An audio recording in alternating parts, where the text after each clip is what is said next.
যে ঘরে বাবা নেই সেই ঘর ইট পাথরের বেশি কিছু নয়। সেখানে শ্বাস থাকে কিন্তু জীবন থাকে না। দেয়াল ঘড়িটি টিক টিক করে ঠিকই সময় প্রদান করে, কিন্তু সময় যেন থেমে গেছে তার বিদায়ের দিনে।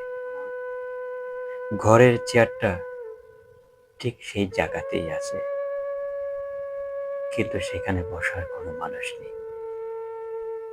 মানুষ আসে যায়, আলো জ্বলে নেবে, তবুও কোথাও যেন একাকিত্ব, অন্ধকার।